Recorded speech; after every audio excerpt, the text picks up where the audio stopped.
Halo,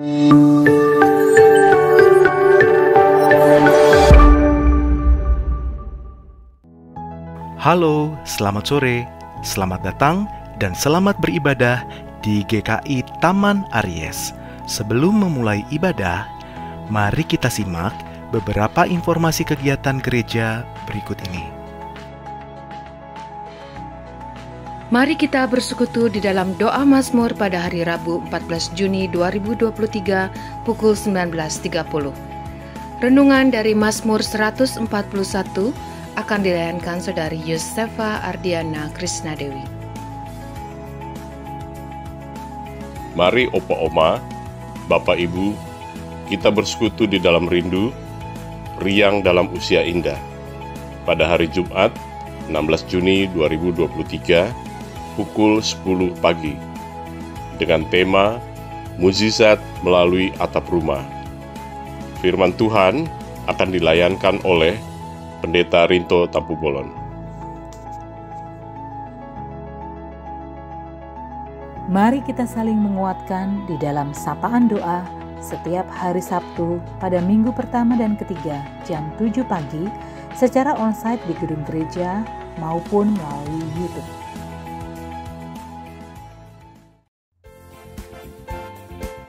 Shalom adik-adik sekolah minggu yang terkasih, tidak terasa libur sekolah akan tiba. Jadi gak sabar nih untuk mengikuti sekolah Injil liburan yang selalu nantikan setiap tahunnya. Tahun ini, SIL akan dilaksanakan secara onsite pada hari Jumat tanggal 23 Juni 2023 pukul 9 pagi sampai dengan 2 siang di ruang Serbaguna lantai 2 GKI Taman Aries dengan tema Walking with Jesus dengan pembicara Pendeta Yerusa Maria Agustini. SIL ini untuk adik-adik kelas 2 sampai dengan kelas 7. Ngapain aja sih kita di SIL ini?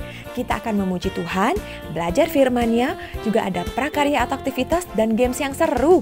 Wah, menarik sekali bukan? Karena itu kita mengharapkan kepada adik-adik semua. Segera daftarkan dirimu pada guru kelas masing-masing ya. Sampai jumpa di SIL 2023 adik-adik. Tuhan Yesus memberkati.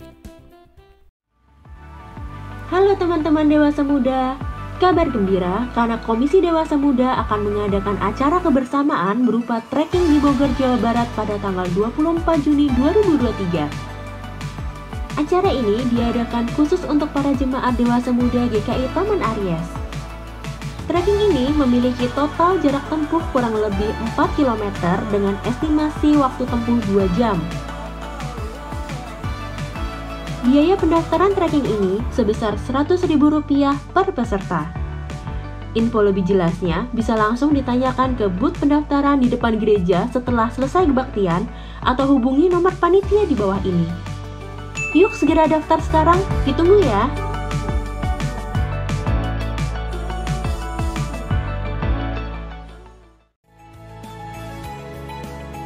Kelas katekisasi tahun 2023 akan diadakan mulai tanggal 7 Juli setiap hari Jumat jam 19.30 secara onsite. Bagi saudara yang ingin mengikutinya, dapat menghubungi penatua yang bertugas atau tata usaha pada setiap jam kerja. Keterangan selengkapnya dapat dilihat di Warta Jemaat. Demikian Warta Lisan hari ini. Keterangan selengkapnya dapat dilihat di Warta Jemaat. Mari kita siapkan hati untuk beribadah.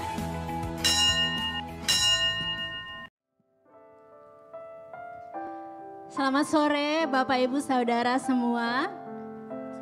Selamat sore. Shalom. Apa kabar? Masih agak sayup-sayup terdengarnya. Boleh ya saya dijawab? Boleh kok. Apa kabar Bapak Ibu Saudara? Luar biasa, puji Tuhan, pada sore hari ini kita boleh sama-sama beribadah di kebaktian ketiga ini. Di tengah apapun situasi dan kondisi kita, di tengah rutinitas dan kesibukan kita sepanjang minggu ini, apa yang kita alami tapi hanya satu yang pasti dan kita percaya, bahwa kasih karunia Tuhan selalu ada setiap hari. Amin Bapak Ibu. Dan oleh karena itulah, marilah hari ini kita mengungkapkan syukur kita. Saya mau mengundang Bapak Bapak Ibu Saudara untuk bangkit berdiri. Kita sama-sama mau menyanyikan, ku nyanyikan kasih setia Tuhan. Mari kita ekspresikan rasa syukur kita ini. Kita nyanyikan sambil bertepuk tangan dengan sukacita. Ku nyanyikan kasih setia Tuhan. Kasih setia Tuhan selamanya, selamanya. Ku nyanyikan kasih setia Tuhan selamanya, ku nyanyikan selamanya. Ku tuturkan tajammu, kasih setiamu Tuhan. Ku tuturkan tajammu, kasih setiamu turun temu. Ku nyanyikan kasih setia Tuhan, kan kasih setia Tuhan selamanya, selamanya. Ku nyanyikan kasih setia Tuhan selamanya, ku nyanyikan selamanya. Ku tuturkan tajammu, kasih setiamu Tuhan. Tajammu, kasih setiamu Tuhan. Ku tuturkan tajammu, kasih setiamu turun temu. Ku nyanyikan kasih setia Tuhan selamanya, selamanya. Ku nyanyikan kasih setia Tuhan selamanya, ku nyanyikan selamanya. Ku tuturkan tajammu, kasih setiamu Tuhan. Ku tuturkan tajammu, kasih setiamu turun temu. Ku nyanyikan setia Tuhan selamanya, selamanya. Ku nyanyikan kasih setia Tuhan selamanya, ku nyanyikan selamanya.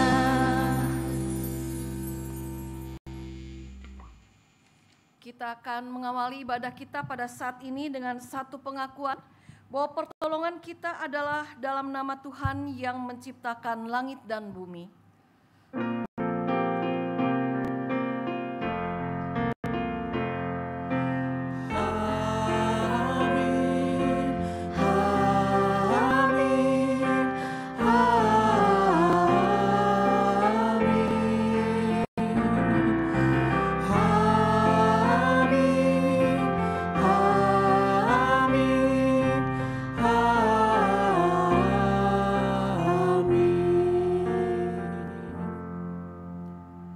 Tuhan besertamu Juga besertamu, dan penyertaannya kekal sebab Allah itu baik bagi kita semua.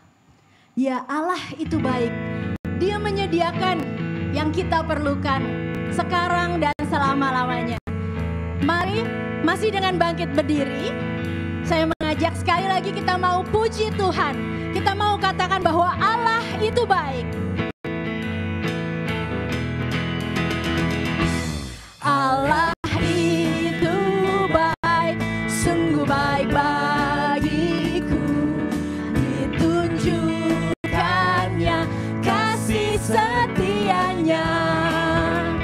Dia menyediakan yang ku perlukan, menyatakan kebaikan, kebaikan, menyatakan kebaikan, menyatakan kebaikannya padaku. Kasih setianya tak pernah berubah. Setianya tak pernah berubah. Sekarang dan selamanya. Ajaiblah kuasa di dalam namanya. Yesusku luar biasa. Sekali lagi kita katakan bahwa Allah itu baik. Allah itu baik, sungguh baik bagiku. Ditujukan setianya. Dia menyediakan Yang ku perlukan, menyatakan kebaikan, menyatakan kebaikan, menyatakan kebaikan, menyatakan kebaikannya. kasih setianya tak pernah berubah. Kasih setianya tak pernah berubah, dulu, sekarang, dan selamanya. Adalah kuasa dalam namanya. Yesusku luar biasa. Yesusku luar biasa. Sekali lagi kita mau katakan Yesusku luar biasa. Yesusku luar biasa. Silakan duduk Bapak Ibu Saudara. Saudara, luar biasa belas kasih Allah kita. Nyata kita rasakan, kita alami dan tidak berkesudahan. Dalam menjalani kehidupan ini, baik saat suka maupun saat duka, baik gembira maupun dalam kecewa, kasih Allah memberikan harapan dan keyakinan bahwa Ia selalu hadir, apapun situasinya.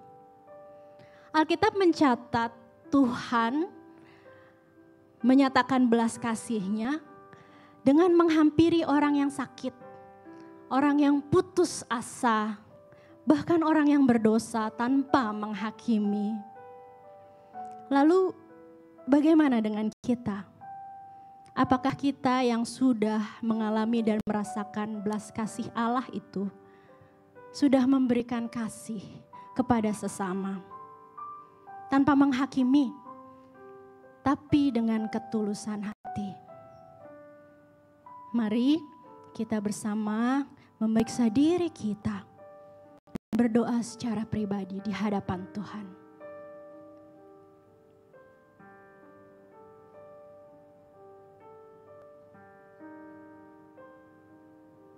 Dengarlah doa kami ya Tuhan, kiranya belas kasih-Mu mengampuni kami. Amin.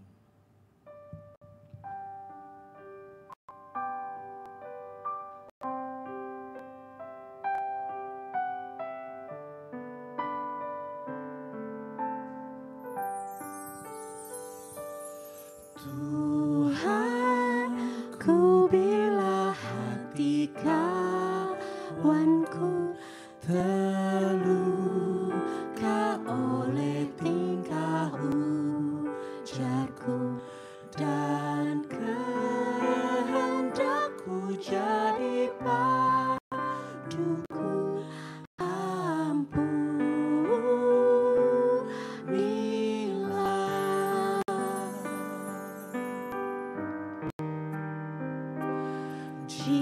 Jikalau tuturku tak semena dan aku tolak orang berkesa, pikiran dan tuturku bercela, ampunilah.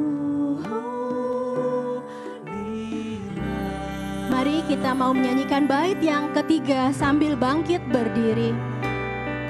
Hari ini aku bersembah serta padamu Bapa berserah. Dan hari ini aku bersembah serta padamu Bapa berserah.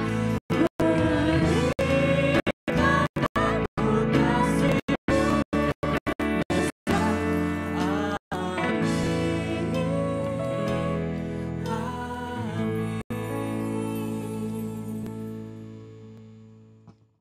Yohanes 4 ayat 9 dan 10 menyatakannya. Mari Bapak Ibu Saudara kita membacanya bersama-sama. 3, 2, 1. Dalam hal inilah kasih Allah dinyatakan di tengah-tengah kita, bahwa Allah telah mengutus anaknya yang tunggal ke dalam dunia, supaya kita hidup olehnya. Inilah kasih itu. Bukan kita yang telah mengasihi Allah, tapi Allah yang telah mengasihi kita. Dan yang telah mengutus anaknya Sebagai pendamaian dosa-dosa kita. Damai dan sukacita selalu beserta kita semua.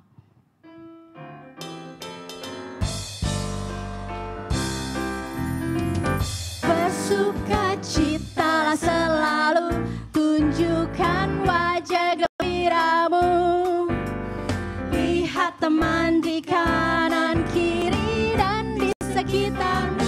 Berikan salam damai, karena kasih karunia serta pengampunannya diberi. Hiduplah dalam damai, seorang dengan yang lain, itu kehendak Tuhan. Sekali lagi kita katakan, bersukacitalah selalu. Bersukacitalah selalu, tunjukkan wajah gembiramu. Lihat teman di kanan kiri dan di sekitarmu. Berikan salam damai, karena kasih karunia serta pengampunannya diberi. Hiduplah dalam damai, seorang dengan yang lain, itu kehendak Tuhan bagimu. Dengan masih tetap berdiri, mari saudara kita siapkan hati kita untuk menerima pemberitaan firman Tuhan dengan bersama bernyanyi firman-Mu ku pegang selalu.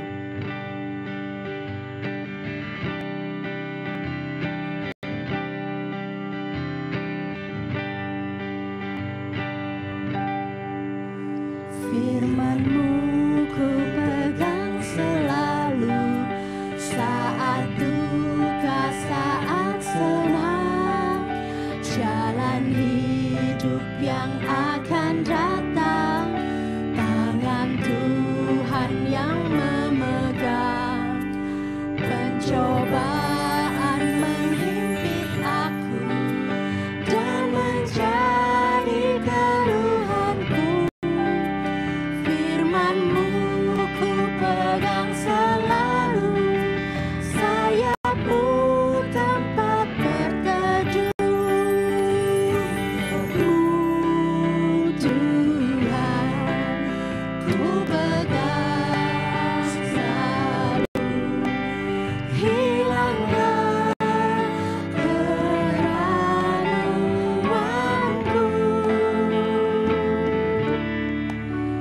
Bila hatiku rasa susah, padamu aku berserah. Firman-Mu ku pegang selalu, maka amanlah jiwaku. Firman-Mu Tuhan ku pegang selalu. Tuhan, ku pegang selalu. Hilanglah keraguanku.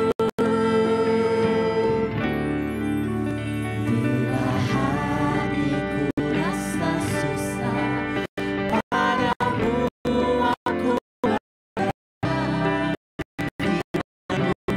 Ku pegang selalu, maka amanlah jiwaku.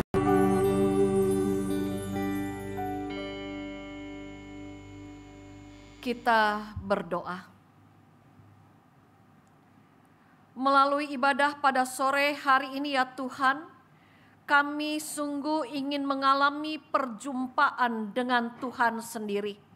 Kalau tadi kami sebagai umat-Mu telah menyapa Tuhan terlebih dahulu dengan puji-pujian, dengan doa yang boleh kami naikkan, bahkan kami juga telah disapa oleh firman Tuhan sendiri, Pada saat ini ya Tuhan, kami semua ingin bersama-sama duduk diam di bawah kaki Tuhan untuk mendengarkan suara Tuhan.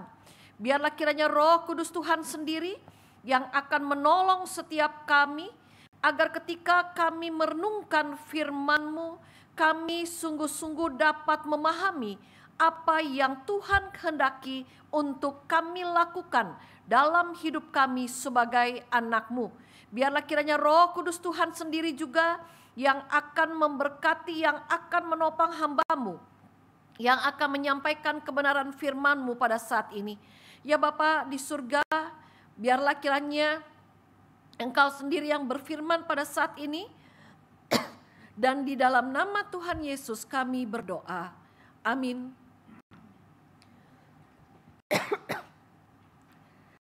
Pada sore hari ini saudara, saya mengajak kita bersama membuka kitab Matius 9, ayatnya yang ke-9 sampai dengan ayatnya yang ke-13.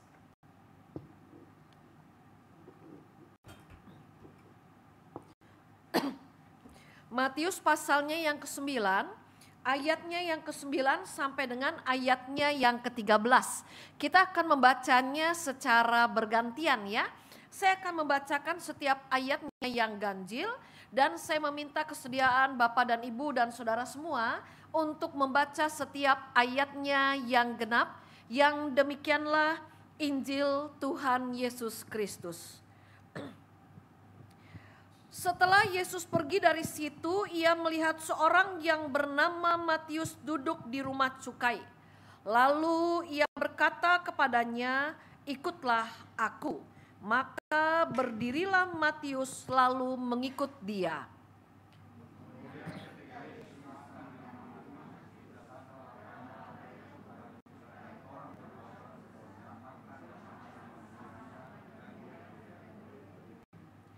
Pada waktu orang Farisi melihat hal itu, berkatalah mereka kepada murid-murid Yesus, "Mengapa gurumu makan bersama-sama dengan pemungut cukai dan orang berdosa?"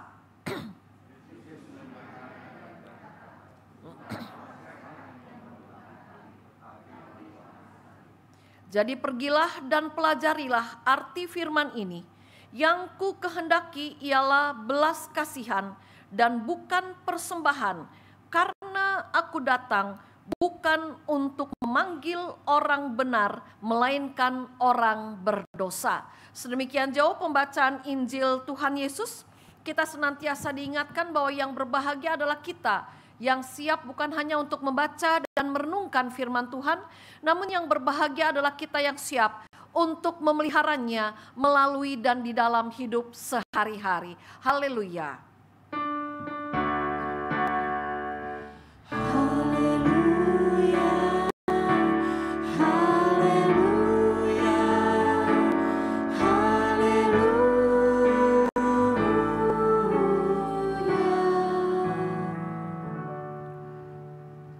Ada seorang wanita yang begitu rajin mengikuti ibadah di gerejanya.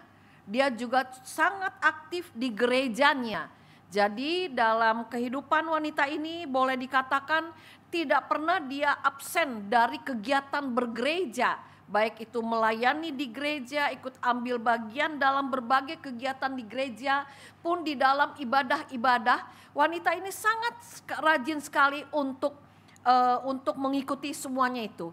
Nah, ketika wanita ini akan menuju gerejanya, biasanya perempuan ini akan melewati sebuah perkampungan yang tidak terlalu besar. Namun memang di perkampungan itu ada banyak orang-orang yang berkekurangan. Ada banyak orang-orang yang memang hidupnya di bawah garis kesederhanaan.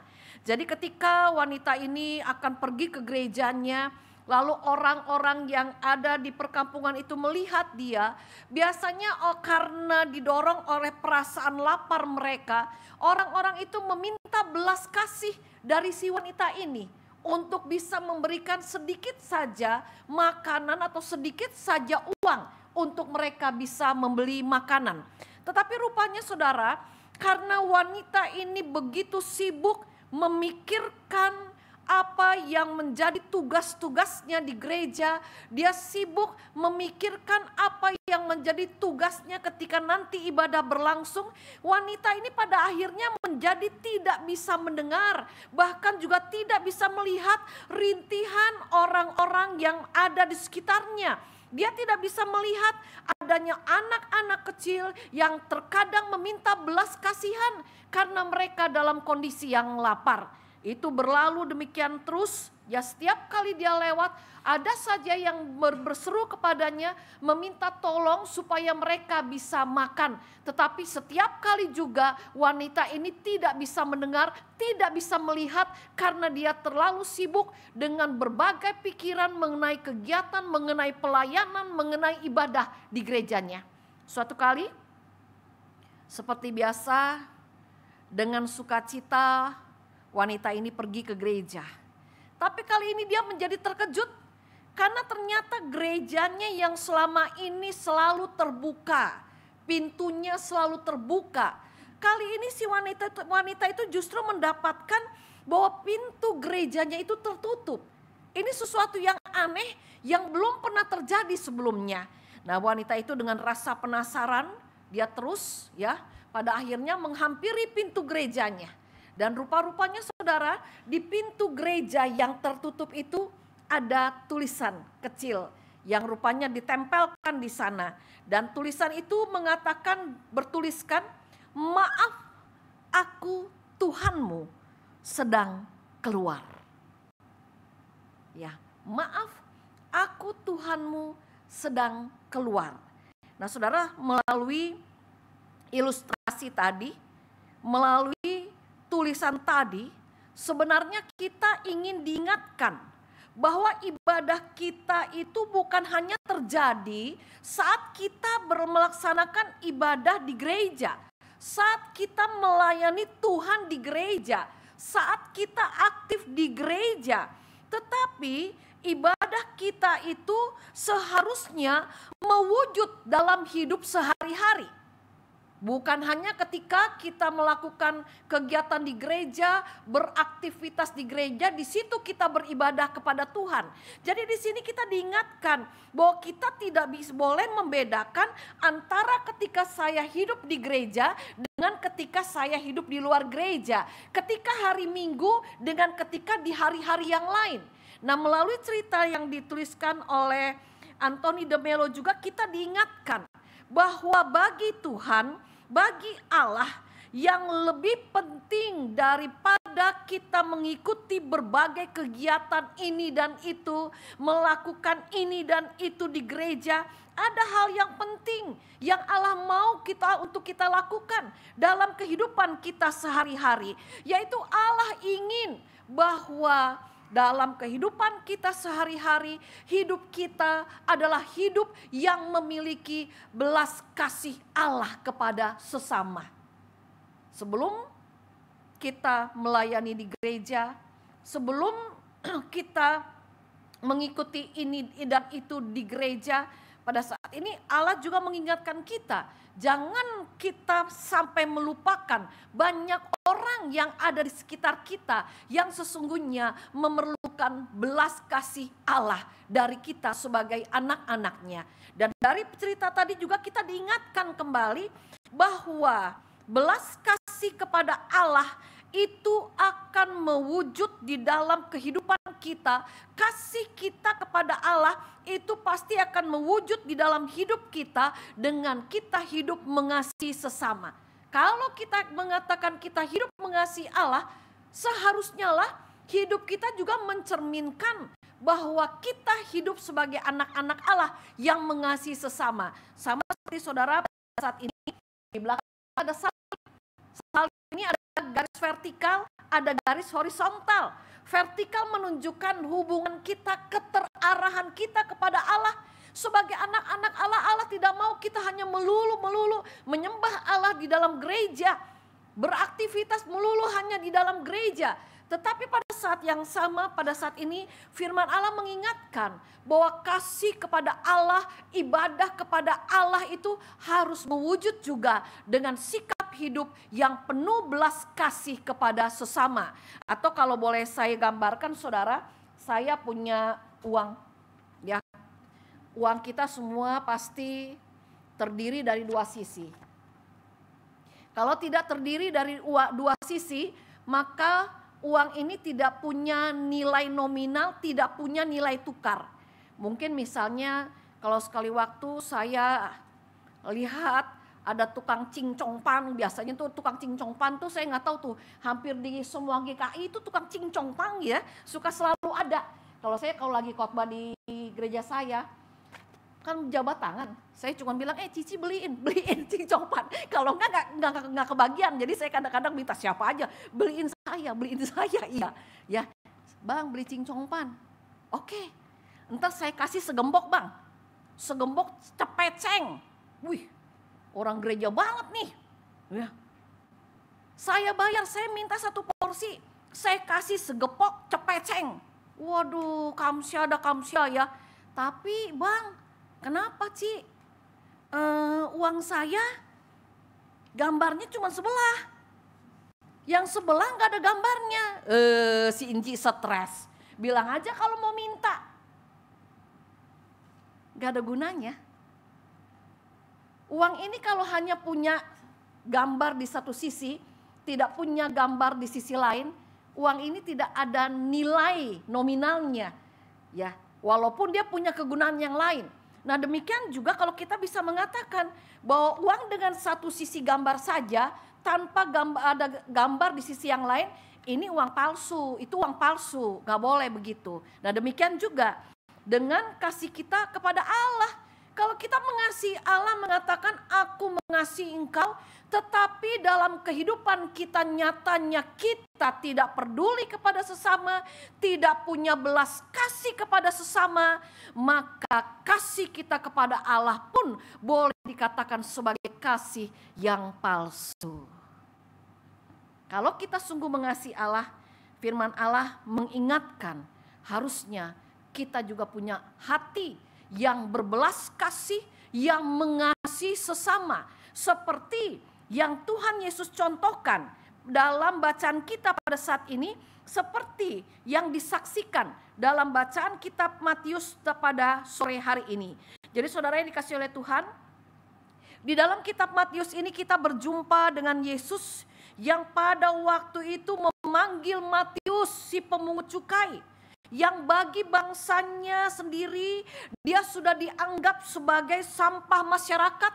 Dia dianggap sebagai orang yang tidak berguna. Matius mungkin juga dianggap sebagai pengkhianat bangsanya. Dia juga dipandang sebagai orang yang punya dosa yang berat karena dia bersekongkol dengan pihak Romawi dan dia meminta lebih banyak dari kewajiban pajak yang sudah ditentukan. Matius dicap sebagai perampok, sebagai koruptor karena jabatannya.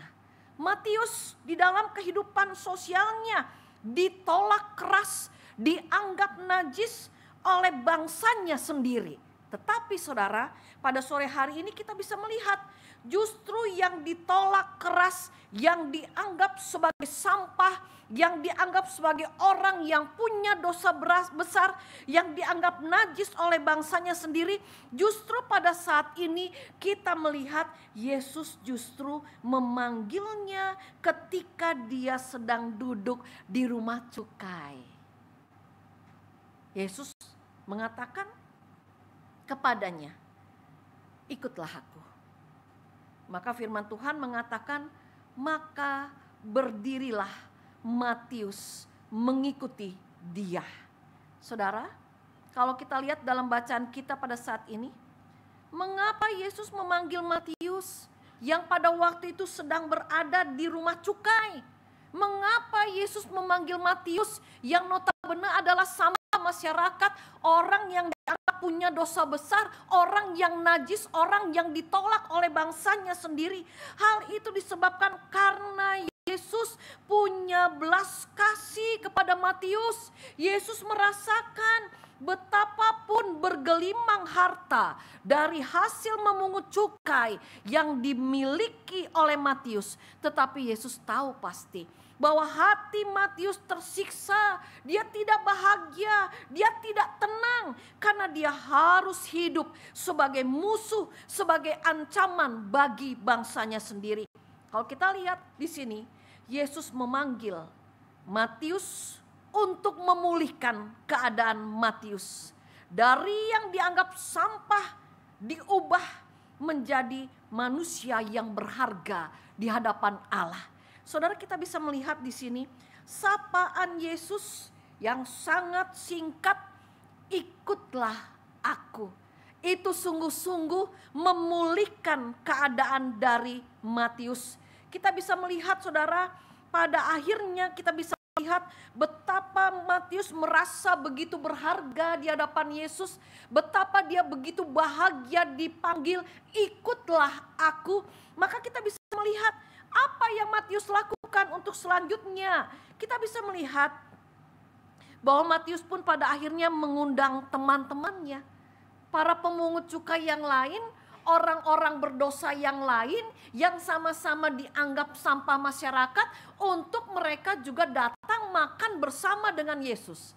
Dan yang menariknya, saudara, pada saat ini kalau kita lihat dalam bacaan kita pada saat ini, kita bisa melihat Matius tanpa ragu mengundang rekan-rekan seprofesinya, mengundang mereka yang sama-sama dianggap sebagai sampah masyarakat. Di sini kita bisa melihat Matius sama sekali tidak takut untuk ditolak oleh Yesus. Matius sama sekali tidak ragu bahwa Yesus pasti akan menerima mereka. Di sini kita bisa melihat betapa undangan Yesus, ikutlah aku, memulihkan Matius. Dia menjadi orang yang pada akhirnya merasa begitu berharga di hadapan Allah, dihargai oleh Yesus, dan dia pada akhirnya juga bisa mengajak rekan-rekannya yang lain untuk makan bersama dengan Yesus. Nah, saudara, pada akhirnya kalau kita lihat belum selesai cerita di sana. Ketika Yesus sedang makan bersama dengan Matius dan rekan-rekan seprofesinya, rupa-rupanya Yesus mendapat kecaman keras dari para orang Farisi dan pemuka-pemuka agama. Mereka tidak suka, mereka marah dengan apa yang Yesus lakukan. Dan Yesus dianggap sudah melanggar salah satu aturan agama yang mereka buat.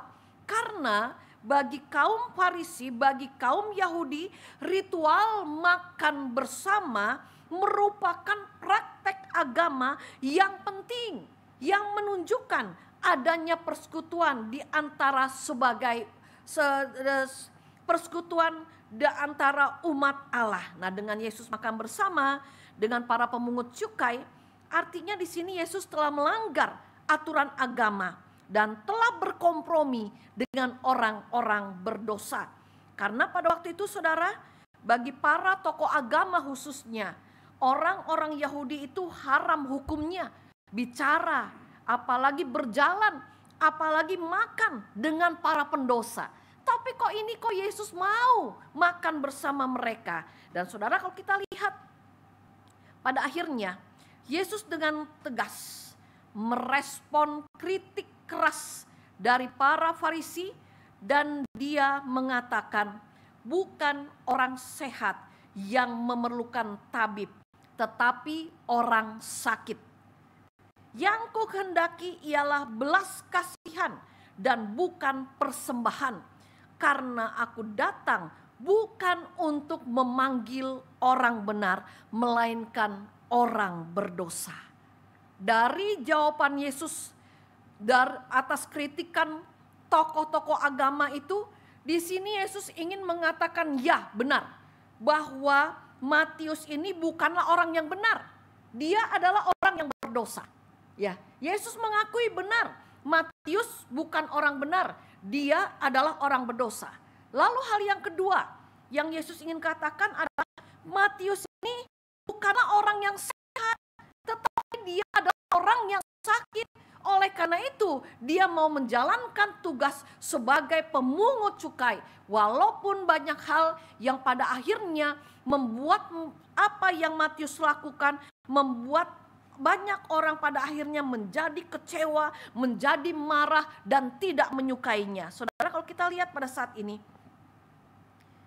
kalau dikatakan oleh Tuhan Yesus, aku datang bukan untuk memanggil orang benar, melainkan orang berdosa. Jelas Matius adalah orang berdosa. Dia sudah bersekongkol dengan penjajah, dia sudah memeras, bahkan kadang-kadang dia menagih cukai tanpa kenal waktu, tanpa kenal tempat. Kadang-kadang di bait Allah pun dia mau melakukan itu. Kita bisa melihat memang Matius adalah orang berdosa. Tetapi kalau dikatakan bukan orang sehat yang memerlukan tabib, tetapi orang sakit, artinya apa? Di sini Yesus ingin mengatakan bahwa Matius itu adalah orang yang sakit, yang memerlukan tabib. Nah, masalahnya pada saat ini, saudara, mengapa Matius disebut oleh Yesus sebagai orang yang sakit? Ya karena memang Matius sakit. Walaupun yang sakit, yang pada saat ini kalau kita lihat, yang sakit bukan badannya. Secara fisikly mungkin Matius adalah orang yang kuat, orang yang bugar, orang yang segar, orang yang gagah, ya. Tetapi secara hal yang lain kita bisa melihat bahwa Yesus melihat, bahwa Yesus memahami bahwa Matius adalah orang yang sakit, bukan sakit badannya.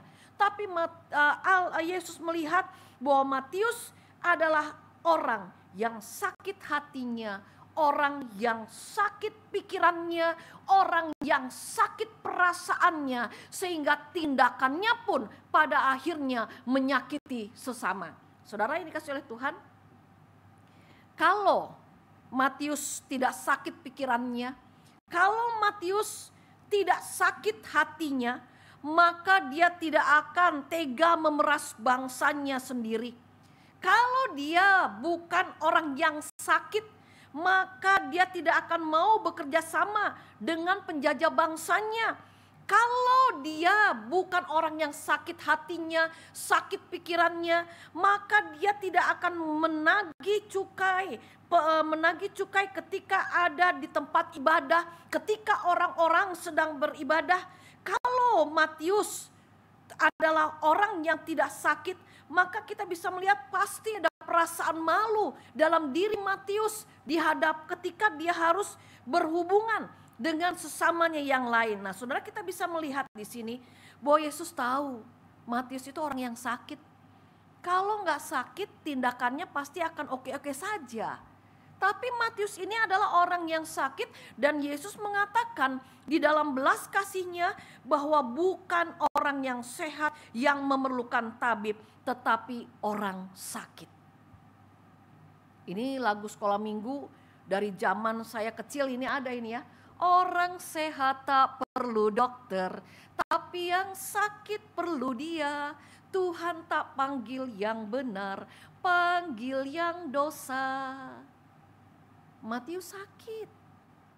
Sakit hati, sakit pikirannya, sehingga tindakannya pun pada akhirnya menyakiti orang lain. Nah, saudara, pada saat ini kalau kita lihat dalam kehidupan saudara dan saya, kalau kita mau jujur dalam kehidupan kita masing-masing, kita bisa melihat bahwa memang dalam kehidupan kita mungkin saja saya dan saudara, walaupun secara fisikly badan kita sehat, ya kelihatannya segar, kelihatannya bugar, tapi jangan-jangan kita ini adalah termasuk juga sebagai orang-orang yang sakit hati, sakit pikiran. Banyak orang yang sehat kelihatannya, tapi sebenarnya hatinya sakit, pikirannya sakit. Nah, misalnya kalau kita lihat saudara di dalam kehidupan kita masing-masing, apa sih misalnya kalau kita perhatikan ya, kalau dalam kehidupan kita tanda-tandanya tuh kalau orang sakit hati, apa sih tanda-tandanya kalau orang itu sakit pikirannya? Saya yakin kita semua punya rasa sakit kok. Tapi yang membedakan kualitasnya, kuantitasnya. Walaupun sebagai anak-anak Allah, jangan simpan rasa sakit itu. Buat apa penyakit disimpan? Sakit hati jangan disimpan, ya. Sakit pikiran jangan disimpan. Kalau firman Allah bilang, dikatakan cabut itu, akar pahit. Sakit hati, sakit pikiran, pada akhirnya membuat tindakan kita, kata-kata, sikap kita pada akhirnya menyakiti orang lain.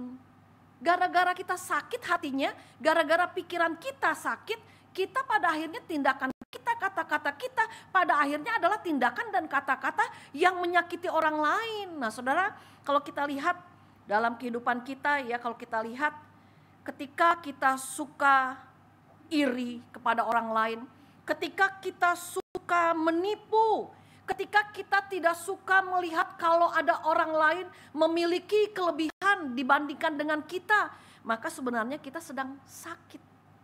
Ketika di rumah kita terlalu cuek dengan sesama anggota keluarga, masa bodoh dengan seisi rumah, tidak mau peduli dengan apa yang terjadi dengan keluarga di rumah, sebenarnya kita juga sedang sakit. Sakit hatinya, sakit pikirannya.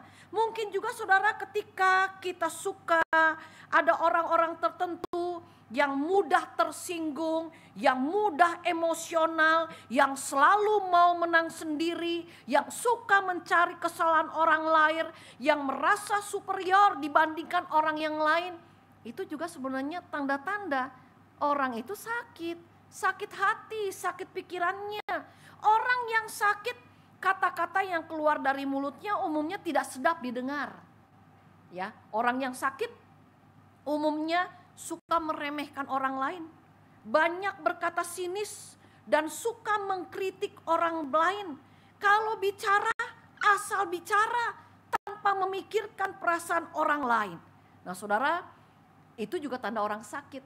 Lalu kalau kita lihat, mungkin kita pernah mengenal orang yang dulunya begitu rajin, ikut kegiatan pemuda, ikut kegiatan remaja, begitu antusias, begitu energik, begitu bertanggung jawab, ikut kegiatan pemuda, kegiatan remaja. Tetapi belakangan ini orang itu justru menarik diri. Kalau dulu ikut kebaktian, selalu kalau bisa berlama-lamalah kumpul dengan orang gereja. Tapi sekarang kalau di gereja rasanya panas deh, pengennya cepet pulang. Nah kalau dulu misalnya kita begitu rajin untuk diajak jadi panitia apapun juga, aja dah, terima kasih, ayo ajalah selama masih kuat melayani. Tapi sekarang justru kalau diajak pelayanan ini dan itu, ada banyak 1001 macam alasan yang untuk mengatakan tidak. Nah ini juga merupakan tanda-tanda ada yang sakit dalam hati dan pikiran. Kalau dulu kita mengenal teman kita tuh ceria, ya ada orang-orang tertentu yang diberi anugerah seperti itu ya, menjadi pembawa keceriaan. Tetapi kok belakangan ini keceriaannya itu hilang. Kalau dulu kalau ketawa dari ujung sana sampai ujung sini kedengaran, wah ya, orangnya belum datang ketawanya udah kedengeran. Tapi sekarang kok kalau diajak berkomunikasi, diajak bercanda, ketawanya juga cuman nah itu juga tandanya sudah ada sakit, entah sakit hati, entah sakit pikiran. Nah saudara, pada saat ini gimana kalau kita bertemu dengan orang-orang yang model begini nih di gereja, ya? Karena gereja itu bukan tempat orang baik-baik, ya. Kalau Bapak Ibu ke gereja pengen ketemu orang baik-baik, maaf, salah. Salah. Gereja itu bukan tempat orang-orang yang tidak berdosa. Gimana kalau kita ketemu model begini? Ya kalau orang Jakarta bilang gedek juga kalau lihat punya teman begitu, sedikit-sedikit tersinggung, sedikit-sedikit marah, ngeritik aja, kerja kagak mau ya. Lama-lama kalau orang Jakarta bilang empat juga punya model begini nih. Bagaimana ketika kita harus berhadapan dengan orang-orang seperti itu? Nah, kita belajar saudara, pada saat ini firman Allah mengingatkan, bukan yang sehat yang memerlukan tabib, tetapi yang sakit. Oleh karena kita mau berjumpa dengan rekan yang demikian, jangan jauhi mereka, jangan kucilkan mereka, jangan jadikan mereka sebagai bahan guncingan. Tetapi mari kita belajar dari Yesus, miliki belas kasih Allah buat mereka yang sakit, rangkul mereka, dekati mereka, terus doakan mereka. Itu yang Tuhan ingin katakan bagi saudara dan saya. Miliki belas kasih Allah bagi mereka yang sakit, bagi mereka yang berdosa. Lalu mungkin ada juga di antara kita, kayaknya gue yang sakit nih. Ya, puji Tuhan.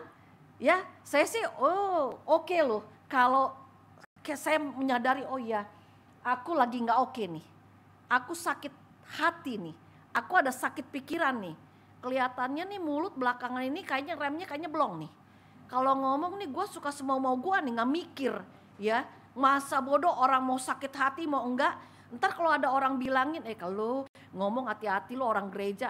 Jangan bawa gereja mulut-mulut gue. Oh iya ya, jangan-jangan bener gue yang sakit nih. Oh iya ya, aku juga merasa kok sekarang suka sinis. Oh iya ya, kenapa aku di rumah juga sekarang kayaknya cuek. Di gereja juga males, di rumah juga males. Kalau bisa entah kemana lah. Oh kayaknya saya yang sakit nih. Puji Tuhan saudara, kalau saudara mau mengakui itu, saya sakit. Jangan sombong. Enggak, saya mau sehat. Ya, saya mau orang baik-baik nih. Anak Tuhan Yesus. Sakit hati kali lu, makanya kalau ngomong sembarangan kagak. Gue firman gue kenceng. Ya kenceng-kenceng firman, mulut sembarangan. Enggak. Ya jangan sombong. Gak apa-apa ngaku ya. Gak usah ngaku sama orang lain. Walaupun kadang sama teman, oke nih memang aku lagi gak oke hati.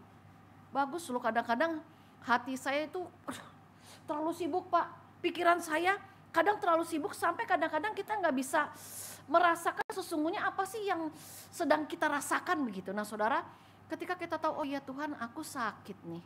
Dulu aku gak sensitif, kok sekarang sensitif. Dulu aku termasuk orang yang sabar melebihi malaikat. Tetapi sekarang emosionalnya minta ampun. Dulu aku selalu bisa ngucap syukur loh. Mencukupkan diri dengan apa yang Tuhan kasih. Tapi sekarang kenapa ya? Lihat ini benci, lihat ini iri. Oh Tuhan saya sakit. Ketika kita menyadari bahwa diri kita sakit, mari kita datang kepada Yesus. Yakin ada belas kasih Allah yang akan memulihkan keadaan kita. Pada saat ini kita mau diingatkan oleh kebenaran firman Allah sendiri bahwa dalam kehidupan saudara dan saya pada saat ini yang dikehendaki oleh Allah ialah belas kasihan. Jadi pertobatan itu haruslah pertobatan yang sungguh-sungguh, haruslah pertobatan yang nyata benar. Jangan pertobatan yang pura-pura. Dan di dalam pertobatan yang sungguh-sungguh itu pasti ada kasih yang sungguh-sungguh kepada Allah dan juga pasti ada kasih yang sungguh kepada sesama. Saudara yang dikasih oleh Tuhan, memang untuk punya belas kasih Allah bukan perkara yang mudah. Dalam kehidupan kita, di tengah pergumulan kita masing-masing, di tengah persoalan kita masing-masing, di tengah tanggung jawab kita masing-masing. Tapi yakin dan percaya saudara pada saat ini bahwa kalau Allah meminta kita punya belas kasih dalam kehidupan ini, Tuhan punya rencana yang lebih indah lagi buat saudara dan saya. Enggak ada ruginya berbelas kasih kepada orang lain. Enggak ada ruginya. Tidak pernah ada rugi ketika kita berbuat baik. Yaitu ketika kita berbuat baik karena kita ingin menyenangkan Tuhan, bukan untuk menuntut balasan. Saudara pada saat ini, biarlah kiranya melalui ibadah pada saat ini, kita mau senantiasa dimampukan oleh kebenaran firman Tuhan sendiri untuk mau hidup berbelas kasih karena kita punya Tuhan yang telah terlebih dahulu dan yang selalu mengasihi kita di dalam kehidupan ini. Selamat belajar untuk mengikuti jejak langkah Tuhan Yesus. Selamat belajar untuk kita tetap berada di tempat di mana kita harus berada seperti yang Tuhan mau. Tuhan memberkati. Amin.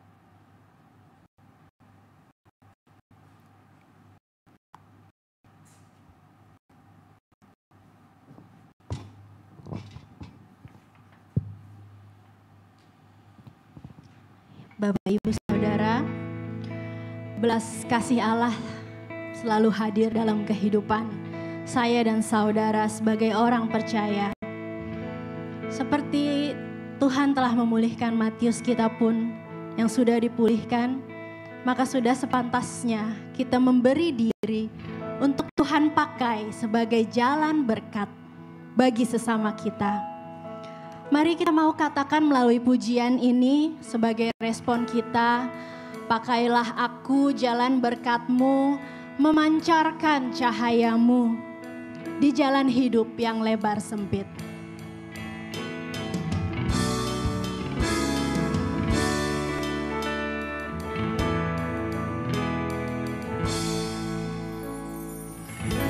Jalan hidup yang lebar sempit, orang sedih mengerang, tolong mereka yang dalam gelap, bawalah sinar terang. Pakailah aku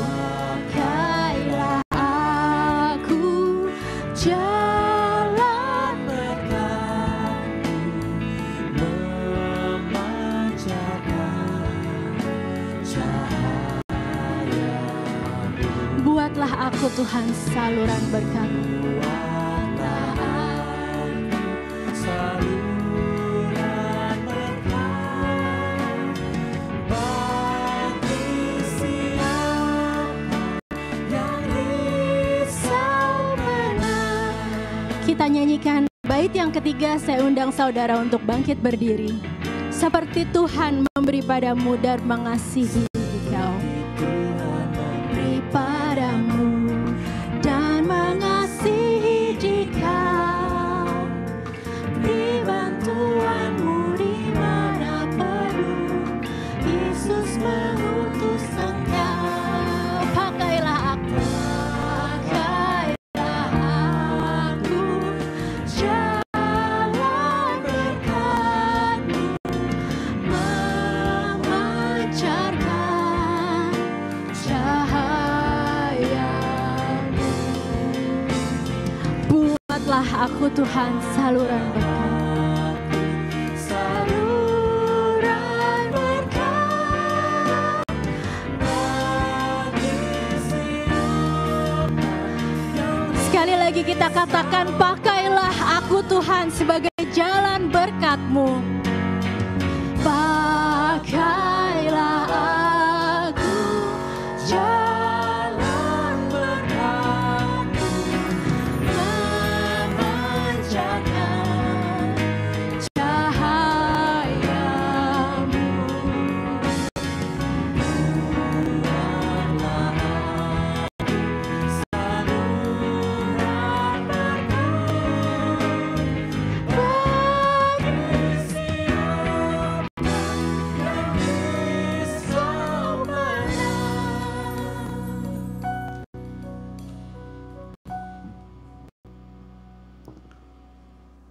Marilah kita bersama dengan umat Allah di masa lalu, masa kini dan masa depan, mengingat pengakuan pada baptisan kita menurut pengakuan iman rasuli. Aku percaya kepada Allah, Bapa yang Maha Kuasa, Khalik langit dan bumi, dan kepada Yesus Kristus, Anak yang tunggal Tuhan kita, yang dikandung dari Roh Kudus, lahir dari anak Maria, yang menderita sengsara di bawah pemerintahan Pontius Pilatus, disalibkan, mati dan dikuburkan, turun ke dalam kerjaan maut, pada hari yang ketiga bangkit pula di antara orang mati, naik ke surga, duduk sebelah kanan Allah, Bapa yang Maha Kuasa, dan dari sana Ia akan datang untuk menghakimi orang hidup dan mati. Aku percaya kepada Roh Kudus, gereja yang kudus dan am, persekutuan orang kudus, pengampunan dosa, kebangkitan orang mati, dan hidup yang kekal. Amin. Jemaat dipersilakan duduk kembali. Kita bersatu di dalam doa syafaat kita. Mari kita berdoa. Kami bersyukur punya Allah yang maha kasih, maha peduli, penuh belas kasih kepada kami. Kami bersyukur punya Allah yang telah memelihara kehidupan kami dengan begitu sempurna, yang punya rencana untuk hidup kami yang begitu sempurna. Kami bersyukur punya Allah yang punya rencana yang terbaik bagi kami, punya Allah yang tidak pernah meninggalkan kami, punya Allah yang tidak pernah terlambat menolong kami. Terpujilah ya Allah Bapa, Putra dan Roh Kudus, namamu di dalam dan melalui kehidupan kami. Ya Bapa Sorgawi, biarlah kiranya Engkau sendiri yang akan memampukan setiap kami secara pribadi untuk kami mau membalas cinta Tuhan. Mampukanlah kami untuk kami dapat menjadi anak-anak Allah yang bukan hanya berpuas diri karena kami boleh menikmati belas kasih Allah, tetapi biarlah kami boleh menjadi anak-anak-Mu yang mau juga orang-orang yang ada di sekitar kami pun dapat merasakan betapa indahnya hidup dikasihi oleh Engkau. Oleh karena itu ya Bapa Sorgawi, melalui apapun yang kami perbuat, bagaimanapun perjalanan hidup yang pada saat ini sedang kami hadapi, musim hidup apapun yang pada saat ini sedang kami alami, pakai kami Tuhan dalam segala keterbatasan kami, agar kami dapat menjadi saluran cinta kasih Tuhan bagi setiap orang yang kami temui, terutama mereka yang dekat dengan kami. Bapa Surgawi, Allah pemberi hidup kami, Allah yang selalu mencukupkan apa yang kami perlukan. Biarlah kiranya Engkau sendiri yang kami minta untuk terus menopang kehidupan kami secara pribadi, menopang kehidupan rumah tangga dan keluarga kami, pekerjaan kami, studi kami, menopang apapun yang menjadi harapan kami. Tuhan, Engkau yang lebih mengenal kami sampai pada kedalaman hati kami. Biarlah kiranya Engkau sendiri yang tolong kami, agar kami sebagai anak-Mu dapat masuk dalam rencana-Mu, hidup sesuai dengan rencana-Mu. Biarlah kiranya Engkau mau berkati kami Tuhan, sebagai anak-anak-Mu, sebagai gereja-Mu, sebagai tubuh-Mu di GKI Taman Aries. Mampukan kami sebagai gereja-Mu, agar kami tetap dapat menjalankan tugas pelayanan, persekutuan, dan kesaksian dengan baik. Biarlah di lingkungan persekutuan kami sebagai satu tubuh Kristus, benar-benar kami dapat mengalami dan merasakan betapa kami hidup saling mengasihi seperti yang sudah Engkau ajarkan kepada kami. Berkati juga Tuhan kami sebagai bangsa Indonesia, mampukan kami dalam kondisi apapun juga, agar kami dapat menjadi warga negara yang baik dimanapun Tuhan menempatkan kami. Bapa, kami penuh dengan kerapuhan, kami penuh dengan kefanaan, kami penuh dengan keterbatasan. Kami sungguh memerlukan Engkau dalam kehidupan ini. Kami rindu Tuhan, agar tambah hari kami boleh hidup lebih lagi dan lebih lagi menyenangkan hati Tuhan. Mampukan kami untuk terus meneladani apa yang sudah Engkau lakukan, contohkan bagi kami ya Yesus. Mampukan kami untuk kami dapat berjalan di jalan yang Engkau mau untuk kami lalui. Terima kasih untuk ibadah pada saat ini. Terima kasih untuk kehidupan yang Kau beri. Terima kasih untuk kekuatan, untuk hikmat, untuk pertolongan-Mu. Terima kasih Engkau baik bagi kami. Dan kami akan melanjutkan kehidupan kami selanjutnya. Perjuangan kami sebagai anak-anak-Mu. Dengan kami menyerahkan kehidupan kami selanjutnya juga ke dalam campur tangan Tuhan. Dengarkan Bapa doa kami ini. Dan di dalam nama Tuhan Yesus kami berdoa. Amin.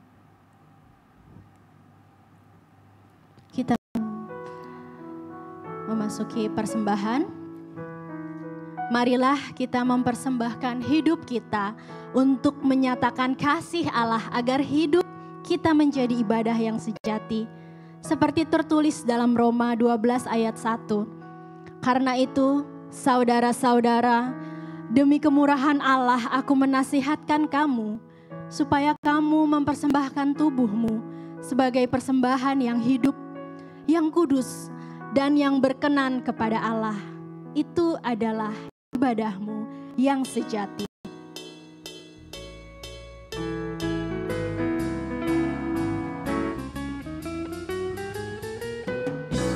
Bawa persembahanmu dalam rumah Tuhan dengan rela hatimu, janganlah jemu.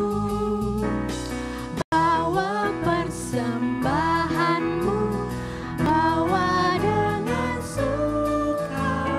Bawa persembahanmu, tanda sukacitamu.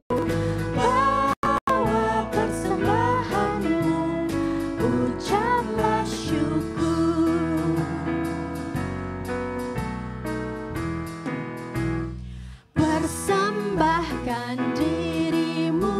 Mari Bapak Ibu kita bangkit berdiri membawa persembahan kita.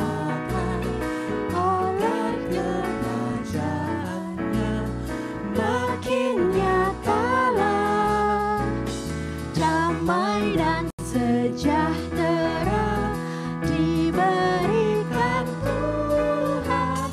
Bawa persembahanmu, tanda sukacitamu. Bawa persembahanmu, ucaplah syukur. Mari kita berdoa. Ya Tuhan, terima kasih untuk belas kasih-Mu dalam kehidupan kami, untuk setiap kebaikan dan berkat-Mu yang Engkau sediakan. Saat ini kami membawa persembahan kami sebagai wujud syukur atas setiap anugerah-Mu yang tak terbatas dalam hidup kami. Biarlah kiranya persembahan ini dapat dikelola dengan baik, agar gereja kami dapat meneruskan belas kasih-Mu melalui kesaksian dan pelayanan di tempat ini. Terpujilah Engkau, Allah yang mengasihi kami umat-Mu. Dalam nama Tuhan Yesus Kristus kami berdoa dan bersyukur. Amin.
Kita sudah diingatkan oleh kebenaran firman Allah sendiri bahwa kasih kepada Allah itu harus mewujud dengan hidup yang juga mengasihi sesama. Dua hal yang tidak mungkin dipisahkan. Ketika kita mengatakan kita sungguh mengasihi Allah, maka pada saat yang sama kita pun akan memiliki kehidupan yang punya belas kasih Allah. Yesus sudah mencontohkan hidup yang berbelas kasih. Biarlah kiranya di dalam kehidupan kita selanjutnya kita boleh menjadi orang-orang yang terus merayakan dan menyaksikan belas kasih Allah di dalam kebersamaan kita dengan sesama yang lain. Biarlah Tuhan yang menolong. Dan pada saat ini saudara, kita akan kembali ke tempat kita masing-masing dan terimalah berkat Tuhan.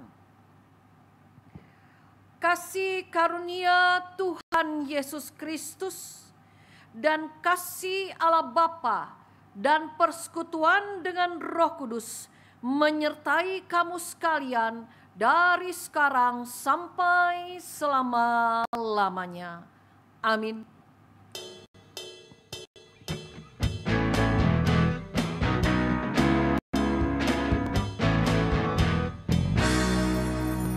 Tuhan mengutus kita ke dalam dunia, bawa pelita kepadanya.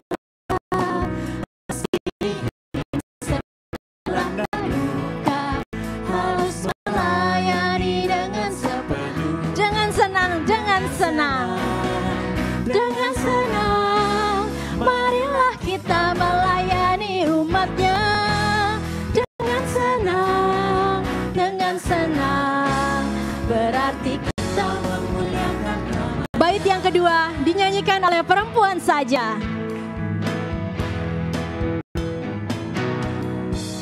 Tuhan mengutus kita ke dalam dunia, bagi yang sakit dan tubuhnya lemah. Meski dihina serta dilanda duka, harus melayani dengan bersama-sama dengan senang. Dengan senang, marilah kita melayani umatnya. Dengan senang, berarti kita memuliakan namanya. Bait yang ketiga oleh kaum laki-laki saja. Tuhan mengutus kita ke dalam dunia, untuk yang miskin dan lapar berkeluh. Meski dihina serta dilanda duka, harus melayani dengan sepenuh. Dengan senang bersama-sama. Dengan senang, marilah kita melayani umatnya. Dengan senang, berarti kita memuliakan namanya.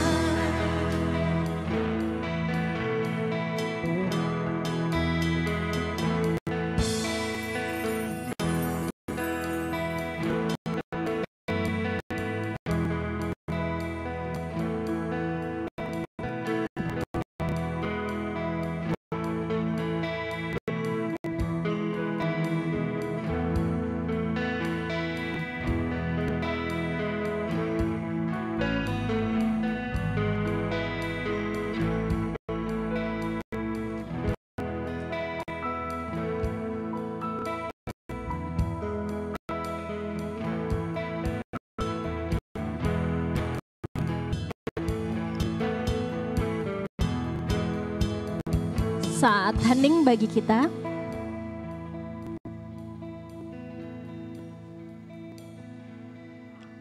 Bapak Ibu, sebelum pulang mohon waktu sebentar.